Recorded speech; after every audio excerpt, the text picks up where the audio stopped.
Mesdames, Messieurs, bonjour. Il n'existe que trois réalités qui influencent la manière dont vous allez vous comporter. Ce que la science vous apprend, ce que votre religion vous apprend et ce que les lois attendent de vous. Et comme nous voulons tous bien faire, éviter des problèmes, nous nous conformons habituellement à leurs dictats. Les groupes LGBTQ sont bien au courant de cela. C'est pourquoi, depuis le 31 mars dernier, ils sont inquiets. Ils sont inquiets car la Cour suprême des États-Unis vient d'invalider une loi qu'ils avaient réussi à faire adopter au Colorado. Cette loi avait dans sa mire les thérapeutes qui travaillent avec des mineurs, les autorisant à n'exprimer que le point de vue woke dans le cas où le jeune exprimait un inconfort à ressentir des attraits homosexuels ou un inconfort à accepter son identité sexuelle.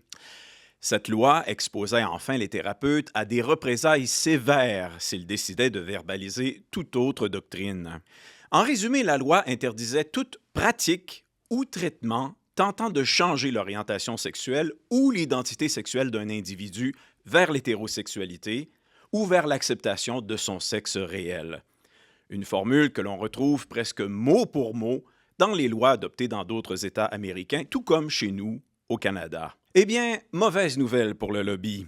Le haut tribunal, dans une décision de 8 contre 1, a jugé que la fameuse loi porte atteinte au premier amendement lorsqu'aucun traitement physique n'est utilisé, ni prescription médicale ou pratique aversive.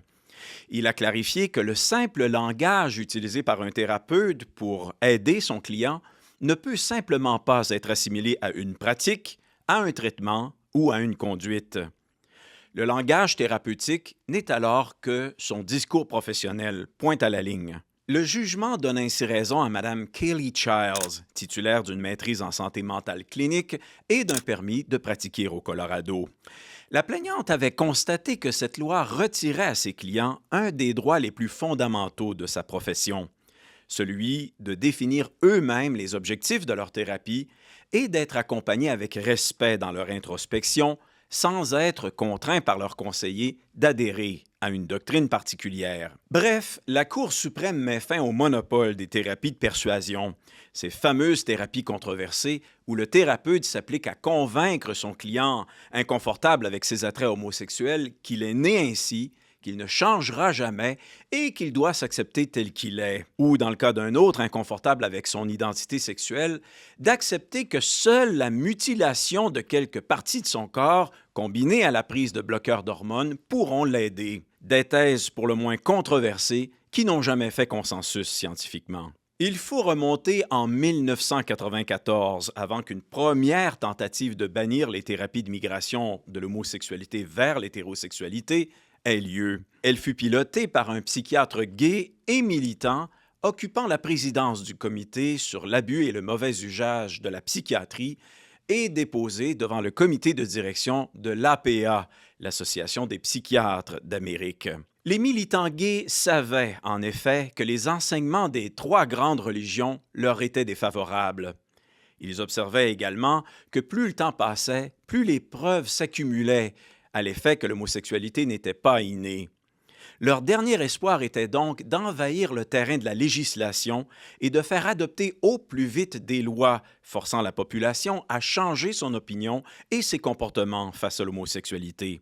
Mais cette tentative de bannir les thérapies n'allait pas se faire sans heurts. Dans les semaines qui suivirent, des milliers de membres informés sur la littérature scientifique allaient se mobiliser, ainsi que des psychanalystes, psychologues et chercheurs affiliés à d'autres organisations américaines, décodant ce que le lobby tentait de faire. L'initiative déclencha une guerre philosophique qui fait toujours rage aujourd'hui entre les disciples de Descartes, qui soutiennent que la vérité se trouve dans la pensée, que l'individu définit lui-même ce qu'il est, qui enseignent que l'on est ce que l'on ressent, et le camp des disciples d'Aristote, attestant que la vérité se trouve plutôt à l'extérieur de la pensée, forçant l'homme à partir à sa découverte et à s'ajuster à la réalité plutôt que de la créer. Les deux groupes n'ont cessé de s'affronter sur l'efficacité ou le danger des thérapies, chacun présentant des études de qualité variable, aussitôt rejetées par le camp adverse,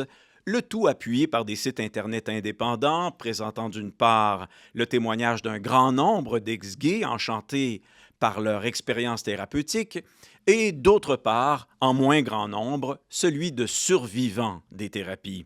Les personnes libérales gérant la majorité des institutions influentes de l'Amérique, en conséquence de la séparation stricte entre les institutions religieuses et l'État, ont donné un généreux coup de pouce au premier camp, du haut de la pyramide jusqu'en bas.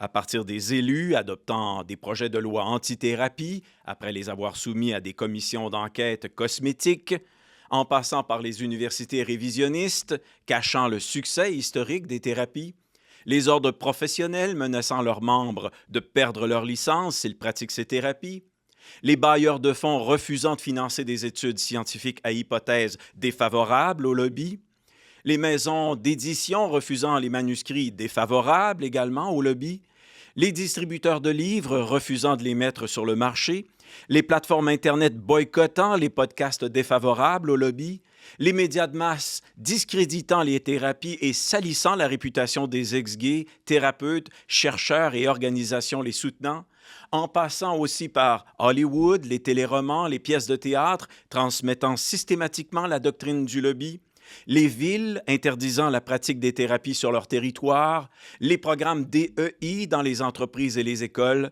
jusqu'aux bibliothèques pro-lobby, complètement en bas de la pyramide. Les mariages gays ont d'abord été légalisés, puis l'adoption d'enfants par des couples gays, jusqu'à ce qu'en 2012, une première loi soit finalement adoptée en Californie, interdisant la pratique des thérapies de migration chez les mineurs. Au moment où ce jugement survient, 26 autres États américains ont adopté des lois similaires à celles du Colorado. Chez nous, le parti de François Legault, lui aussi ultralibéral, a adopté une loi similaire à l'automne 2020 suite à une commission d'enquête cosmétique où les interlocuteurs étaient exclusivement associés à l'idéologie LGBTQ.